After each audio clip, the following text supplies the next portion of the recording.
சில அரசியல்வாதிகள் பார்த்தீங்கன்னா, தலைவர்களை பார்த்தீங்கன்னா, மேடையில் சிரிச்சுக்கிட்டே பேசுவாங்க பார்த்துருக்கீங்களா? அவங்க ரொம்ப யோக்கியம் மாதிரி பேசுவாங்க. தாங்கள் ஊழலே செய்யவில்லை.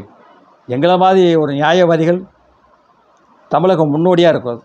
தமிழகம் தான் முன்னோடி அப்படிங்கிற மாதிரி பேசுவாங்க. சிரிச்சுக்கிட்டே பேசுவாங்க. பொய்யை உண்மை மாதிரியே சொல்லுவாங்க. மக்களும் நீங்களும் ஆட்டு மந்த மாதிரி மண்டைய ஆட்டுவீங்க, சிரிச்சுக்கிட்டே போவீங்க.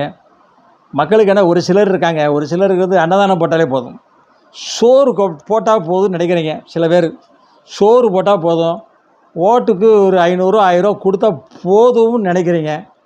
நாடு எப்படிங்க முன்னேறும்? அவங்க முன்னுக்கு வந்துடுவாங்க, வேறு ஒரு நாட்டை விலைக்கு வாங்கிடுவாங்க.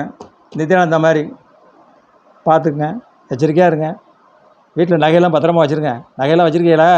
பேங்கில் வாங்க மாட்டேன் இனிமேல், அடகு பார்த்துக்குங்க. அதுக்கும் போட்டாங்க திட்டம், ரிசர்வ் வங்கி. பழைய நகையில் இதெல்லாம் அடகு வாங்க மாட்டாங்க. இது கவரிங் எப்படி வாங்குவாங்க?